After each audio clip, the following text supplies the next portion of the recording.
Before I get to the tutorial, let me explain something. There's no definite way to play these characters. You can play these characters however you feel comfortable. Don't look online and see somebody playing a character a specific way and you feel like, oh, I need to play this character like this. I need to be offensive with them, when the character that you are playing can also be a defensive character. You know, you can find a balance, find what's comfortable for you. If you don't have to be rushed down if you can't, or if you're not comfortable with it. But let's get to it. Let's start off with its anti-airs. Each button can be used as an anti-air. 1, 2, 3, and 4. Alright, when using these anti-airs, you need to take some things into consideration.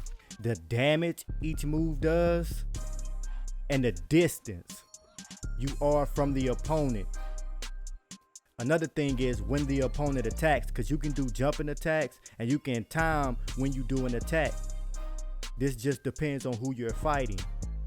And just pay attention to what people are doing. Some of them jump at you and do an attack fast, or some of them jump at you and they do their attack late. And these are examples on what you can get off of successfully anti-airing your opponent. They got some motherfuckers that play this game and they bunny rabbits. You know what I'm saying? They frogs. So take advantage of it. You see, keep jumping, then act accordingly. At that point, all the opponent doing is giving you a free win.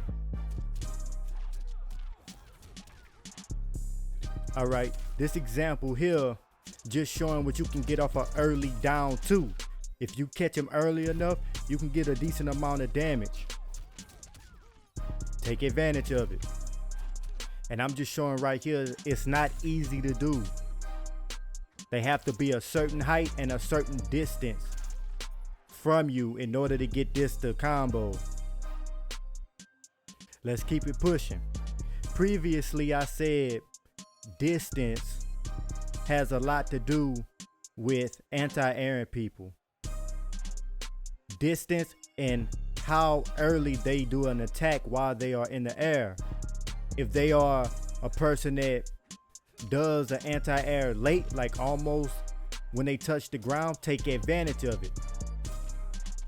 So I set Jax up to do both. The early jump in and then the late jump in. The early jump in, you have to time it and be a certain distance away from them to even get, you know, your anti-air to connect. Practice this. See which button is more consistent. On the early jump in, you can get the 3-4 to connect. Or you can go into a combo similar to the one like this. On the late jump in attack, it's easy to get it off, but you never know what the opponent is going to do, so you got to be cautious. Just be careful on what the fuck they doing, because sometimes they don't even know what they doing. It's just random shit. You get what I'm saying? Alright, let's keep it pushing. Just like I said in my Kung Lao Guide 3, check that out if you're a Kung Lao player. Just like I said in that video, they have universal overheads in this game. Every character can do it. It's just a little short hop and any attack button. With that being said, people say he need a 50-50. What? Okay. He really doesn't need that at all, but you do have an overhead and it's a hard knockdown. So, and he has a low.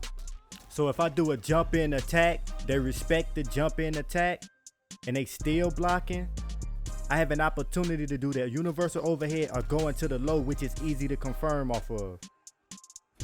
I want to talk about this string right here, the forward 3-3-3-3. This is an example of what people do. Oh, but you see what happened right there, right? It whiffed. I see people do this a lot. They drop it a lot. You know, and I'm just showing examples on what I see online and how people drop this combo. It is possible. It's not impossible to do, but you have too many opportunities to drop it.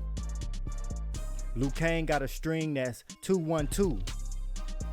Let's use that instead of the 1-2 that many times. See, I dropped it. Now look at the damage. The same damage. Pretty much. You see what I'm saying? Without all those 1-2s, it's easier to do it this way because you have less of an opportunity to drop it. And when I play Liu Kang, I do the forward 4-3 into the special move. I do it this way. It's 1% more, but that 1% counts, depending on what you're going for. Or I do it like this and go into the bicycle kick for either the restand or I amplify the bicycle kick to get the hard knockdown. Alright, let's talk about applying pressure with Liu Kang, his staggers, and just different strings besides this forward 4. Yeah, we get it, but it's later in the game's life cycle. We know it's good, but we know how to deal with it, even though he got a million options out of it. We starting to learn. Alright, this string right here, it has crazy range, back 3-4. It's a low starter. And it's -2 on block. You see what I'm saying? And you can do special moves after it. They got a cancel window.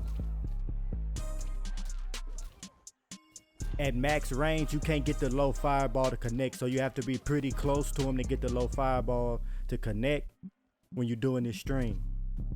And this string right here is -6 on block. You know, I'm just letting you know that it's different strings you could do. Don't settle for that forward 4. You settle for that forward 4. It's good and all. He got a lot of options out of it. But man, it's about that time you branch out and try other stuff with Liu Kang. You know, they say if something worked, you might as well stick to it. If it's broke, don't fix it. But what if they do a nerf to it or something? And you sick and you done built your whole gameplay around that. Ooh wee, that's tough. Now for me, when I look at a character, I try to look at their frame data and see what I can use as a stagger to do a shimmy. Because I like to walk forward and walk back and try to get the opponent to do something stupid, whether it be a low poke, a down 2, which is an uppercut, or a jump in. I try to get my opponent to react in a certain way to my liking. And see, this is a stagger. A stagger is simply a string that you only do part of. So like when people do forward 4, that's part of a string. You know, you could do forward 4, then forward 4-3. That's still staggering the strings.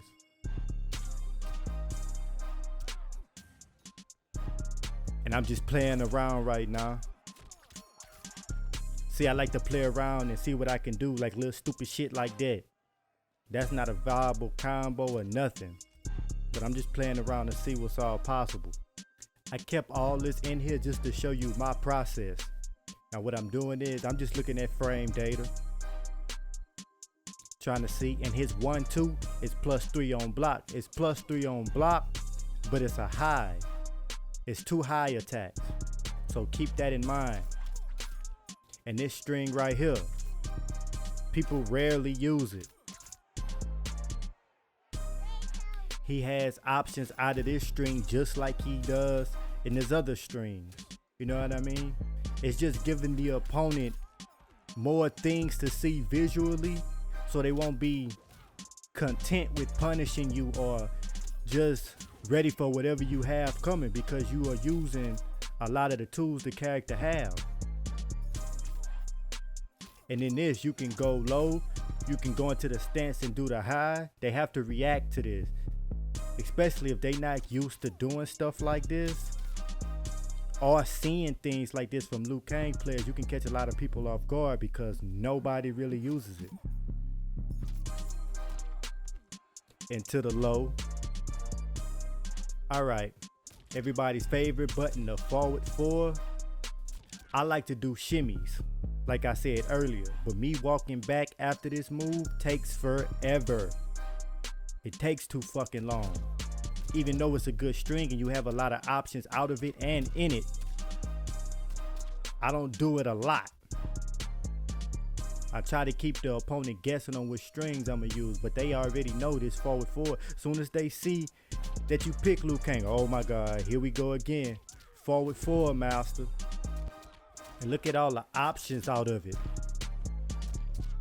And I'm a Kung Lao player, so you know if you play Kung Lao, if you do certain strings, you can't do nothing afterward. You stuck. Alright, we're gonna go ahead and leave this as a part 1. I'm out.